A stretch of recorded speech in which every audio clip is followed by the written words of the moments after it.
Christina from Creations with Christina. Welcome back to my first video of 2019. We are making a super simple, fast birthday card that I needed to get together pretty quickly. The only stamping I'm doing on this card is my sentiment, which is from the Say Something by Clearly Besotted. And I'm just stamping this out into stamping this out with some Versamark ink and using some Nuvo fine detail white embossing powder. This is the first time I've ever used this embossing powder and I loved it. The detail on it was just amazing, and I probably think this is going to be my new go-to for white embossing powder. But like I said, this is the only sentiment I'm stamping and the only stamping I'm doing on this card. Everything else is all going to be done with some die cutting using some of the dies that I have in my collection. The pattern paper I'm using is from a Cricut 12x12 paper pad called Whimsical Gardens, and I just love these colors. I'm making a birthday card for a 4-year-old, and I just thought these bright colors were nice and cheery. I'm taking a little balloon from a SugarPea Designs stamp set. It's the balloon that actually is used for, I think it's called Happy Balloons is the name of the stamp set, and it's used just for cutting out the stamps, but I'm just using it plain today. I'm not doing any stamping with this, and I die cut 3 of those using the lightest color, the really kind of mint green cardstock that was from the Cricut set.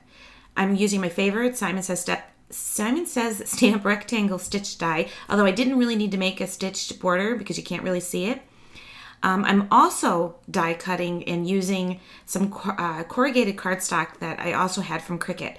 And I just happened to be flipping through some of my paper pads, and that's kind of what spun off my whole card was that corrugated cardstock. And I used my Tim Holtz stitched circle dies. I'm having a hard time talking today. Sorry about that. And die cut that out.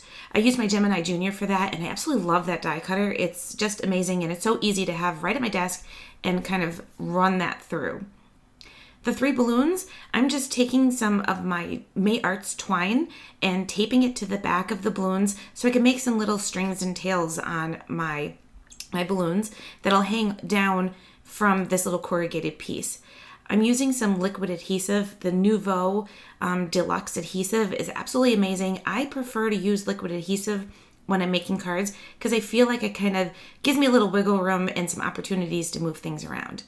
Plus, when I'm using the corrugated, I needed to do something a little bit stronger than just a tape runner because I knew that it wasn't getting a full, complete, adhering fully and completely to the corrugated. So I used my strongest liquid adhesive that I have, which is that Deluxe adhesive. I'm just going to go ahead and glue down the 2 back pieces, the 2 ones that are going to be in the background, and then use some dimensional adhesive to pop the balloon up that's going to be towards the front. I'm using my Tim Holtz trimmer to trim out my sentiment, and here's a little tip. I did not trim that close enough to get it so that it kind of was spaced nicely in the tag. I taped my sentiment back onto my cardstock and put it into my trimmer again because with the guillotine style trimmer, you can't really kind of stick your fingers in there, and you don't want to stick your fingers in there. So that's my little tip. If you didn't cut something straight or if you didn't cut it close enough, just tape it back onto your piece that you cut it from and put it back into the trimmer. So that's my little tip for today. I am adding some dimensional adhesive to the back of that sentiment and just going to go ahead and put that down the bottom of my card. Now I'm going to apologize. I know that I'm off screen a lot. I do have a new lens. At the beginning of the video, you probably noticed it was focusing in and out. I'm trying out a new lens. I am not happy with it and actually going to be sending it back because I just didn't like the autofocus on it. So anyway, I am going to start creating my card base. I am using a piece of Nina 110 pound solar white cardstock, which I have cut down to 4 1/4 by 11, and I scored it using my Scor-BUDDY at 5 1/2 so I can create a top fold card.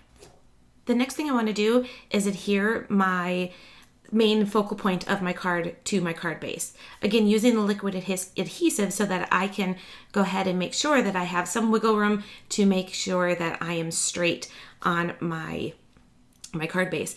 I'm using my glass mat from Tim Holtz to use that as a guide to make sure that I am laying things out straight. I do have a tendency to put things on crooked a lot. So using the liquid adhesive and the lines on my glass mat really helps me be a little bit better on making sure that everything is straight.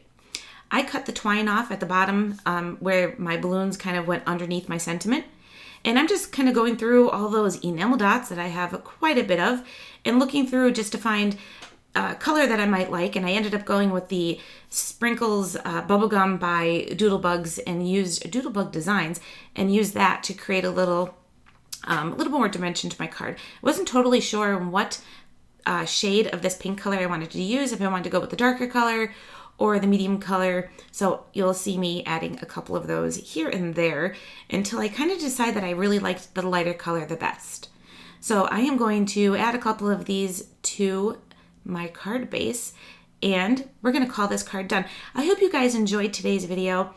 It was fun to get back into my craft room and start creating again. I'm going to try to aim for doing at least one card every week, and we'll go from there. So I thank everybody for watching. All the supplies I used for today's video are down below in the YouTube description and also on my blog.